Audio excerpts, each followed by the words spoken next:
Johnny would definitely die.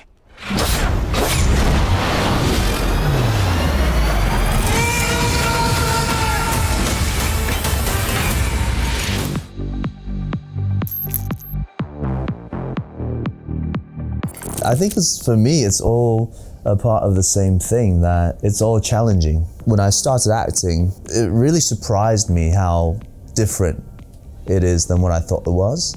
You know, I thought you just go up and play pretend, and I thought living like a movie star life is fairly easy. I thought a lot of people just do the work for you, and then you just come in and do a couple of hero shots, some cool poses, and then you're done. But actually, when I started learning about the craft of acting, I couldn't even say the lines and like wipe the floor at the same time.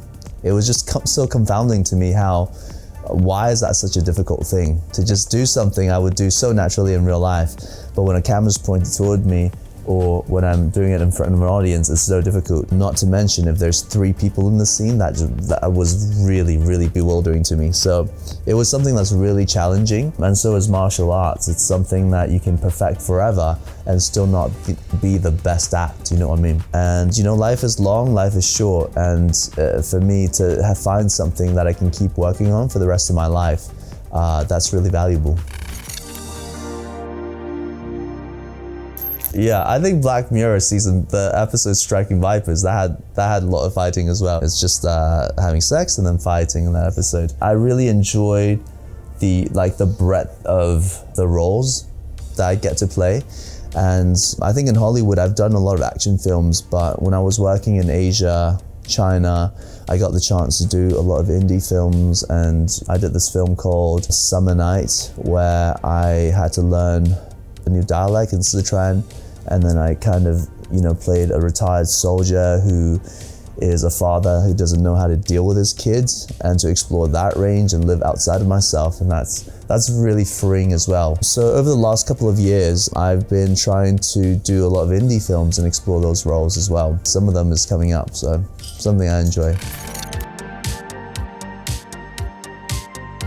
Yeah, Joe he's on another level. If you hear interviews with our director, Simon, he'll tell you that Joe's the first person that got cast when they decided to reboot Mortal Kombat. You know how Chris Nolan, he talks about the movie Interstellar, and he said how did that movie start is because he heard the song by Hans Zimmer. It was the iconic Interstellar theme song that kind of sparked his imagination to write the entire movie.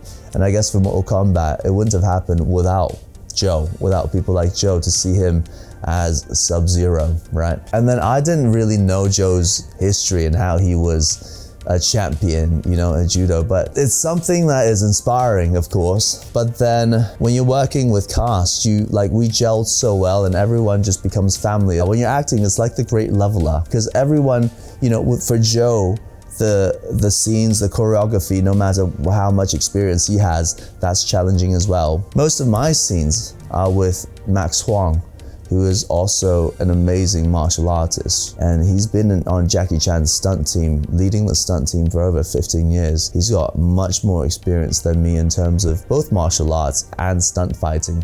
And I needed to go head to head with him in the second movie lots of times, and my big fight is with him. So for me, I needed to level up to his level. The great thing, again, about working in a cast that is like a family is that I can just call him up anytime, even when he's sleeping. And I go, hey man, I want to practice. Can you come downstairs to the gym? And he would come down, and we'd make sure that, our speeds match, the moves match. It's just the freedom to call on a brother for help,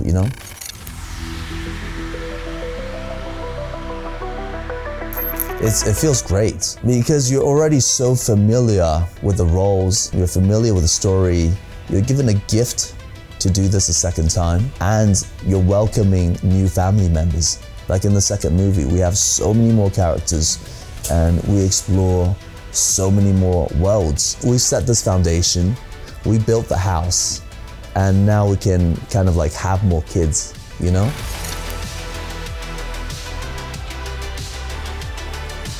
Yeah, well, I'm actually really curious as to what the rest of the world see as Asian representation in Hollywood and how important it is, right? I know as Asian American, Asian Canadians working in Hollywood, it's very important for us, and also for the people that are watching the films. Asian Americans, Asian Canadians contribute a lot more to the box office than the population represents, meaning a lot more Asians pay to go to the movies than other cultures, other races in America. To see that while you're contributing more but not seeing yourself fairly represented, that's obviously very hard, right? But for the rest of the world, like in Singapore, like when I was working in China, of course, everybody is Asian.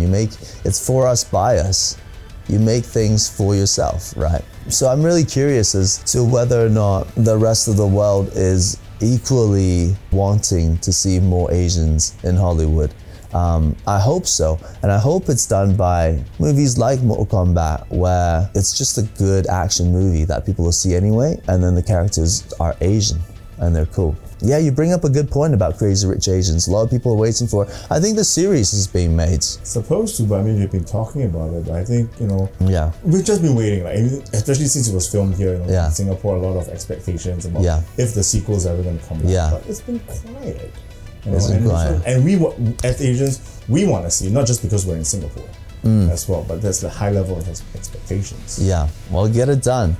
People have to get it done. But that's the problem. I think when you have something that's so successful and then everybody gets busy, it's so difficult to get everyone together. After Mortal Kombat 2 comes out, I hope we get to make 3 right away, because, man, if you watch all the actors on screen in Mortal Kombat 2, every single performance, every single actor is a movie star. And people are going to blow up and schedules are going to get filled. So if you don't make it quick, it's going to be impossible to get 16 people together again and make the sequel. It's just really difficult. Like, movie making is difficult enough as it is. There's so many moving parts, Yeah, he's really chill. I mean, he's just a pleasure to work with and a pleasure to hang out with. Like you said, he's been across so many IPs. Like, he's done Lord of the Rings, Star Trek, of course, like MCU. He even did Doom, and now The Boys is huge. It's coming, the final season's coming out, and then Mortal Kombat. He's done this before, but to me, it seems fresh to him. I think it excites him because it's such a new take on Johnny Cage. And then watching him work, I think he's really, he's super talented, and then he knows his comedic moments, which Johnny Cage needs to have. If you know the original reboot that we did, the Mortal Kombat, for me, I think Kano stole the show because he's just so funny. Josh is such a smart, funny guy, thinking of those lines just right on the spot. Johnny Cage needs to follow that up. In fact, I think some of the most fun scenes of the second Mortal Kombat will be with Johnny Cage and Kano, because they're just so good together, And Karl Urban, as an actor who has a comedic sense, he senses those jokes. He knows when he delivers something and it hasn't landed, and he'll try it again to make it happen. And that all comes from experience. And I think from this day on, he will be recognized as Johnny Cage. I have to think about that because it's difficult to say. When we did the Power Rangers, I kind of live in that universe that we created. Disney, when they reboot Power Rangers, which I hope will be so much fun and a big success, it's in a different universe. It's gonna have a different tone. And I think it deserves its own chance to make itself its own, And I don't know what the point of me being in that universe is. I remember our Power Rangers had a very specific vision. It was going to be like the Breakfast Club, but with Power Rangers. So that was a conscious choice, whether people liked it or not. That was the choice that the director and us made. And we kind of loved it. And me and the other actors, we lived in that state and we made that movie together, and it'll always be beloved. And the people that love it to this day, they come up to me all the time and say that, where's the sequel? We're still hoping for the sequel. 10 years after, we're way too old now, we'll have to be in Power Rangers in college. And beyond college, Power Rangers in the workforce. You have to give me a good explanation of why I should be in there. The multiverse, come on. The multiverse, like Spider-Man, that's an idea. Wolverine, that's an idea. It's a great way for you to come back if, and if that invitation ever came, would you be open? Would you say yes? Or would you be like, like you said, let's just have the next generation take I over. have to see. I really have to see, like, if it's a smart idea, like how they did Spider-Man. That was pretty cool. But the multiverse also has gotten so convoluted. I think people are like, you need to rein it in a little bit. Do you know what I mean? Because like in a universe where anything can happen, you lose some of the stakes. And I think that's some of the things that we're balancing with Mortal Kombat as well, because now we're starting to build the universe out. In the second movie, we visit a lot of different realms, the Nether Realm, Edenia, and all these places. So to have a effective, coherent storyline while juggling all those things is something that is really tricky to do. And I think at least in the second movie, we've done really well with it.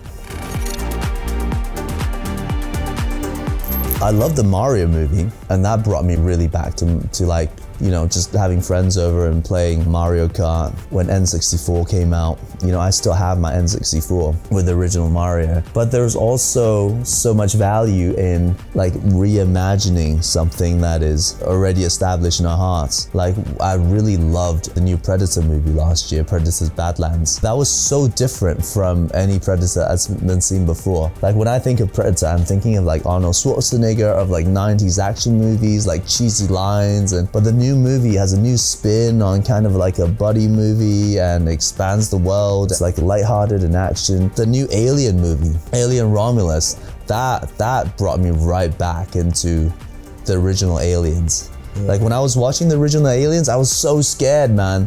Those are such scary movies. When you're a kid, you're just filled with imagination, and I was always afraid. I remember like after watching the Alien movie, I was afraid to shower, because I kept on thinking like if an alien blood is leaking through the ceiling, it's gonna burn through with my eyes closed in the shower and eat through my skin.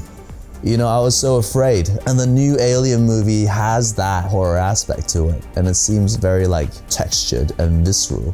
It doesn't seem like a CGI thing, you know, it just seems like, yeah, very physical. Okay, I don't know how much I can share, but you know, like, I don't think Steven Spielberg's going to sue me. He used to read a lot of fiction, and when I read Ready Player One, it changed my life. I love that book. That was my favorite book for a long time, and still one of my favorite books to this day. And also Ready Player Two is amazing as well. I got a call one day, I was actually filming Aquaman. I got a call from my agent saying, hey, Steven Spielberg is interested in having you do a role, but you have to be uncredited. And I think it's because whether he didn't want to break the illusion of character that I was going to portray, because I was voicing one of the avatars of the characters, right?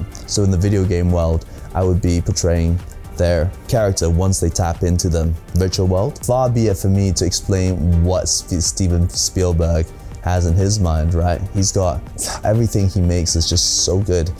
He's in the movie Disclosure Day, coming up soon. I think it's gonna be such a banger. It feels like it's back to his old roots when he was doing kind of like Close Encounters, right? Everyone's doing, but I think it's also going to be surprising. So yeah, obviously I said yes. I love the movie. The whole experience was crazy because I was filming Aquaman and they rented this house out for me to do the sound recordings, and then it was very, very hush-hush. It was very secretive. No one knew what the project was for. Just the producers flew down to Australia to connect me with Steven over Zoom, or like Skype at that time, and the crew had no idea, and they just said, okay, so in a moment the director's gonna pop up on the screen, Steven will come up and direct Ludi, you guys just do your sound recordings and your engineering, whatever you have to do. And when Steven popped up and it was Steven Spielberg, and everyone kind of went, oh, it's that Steven.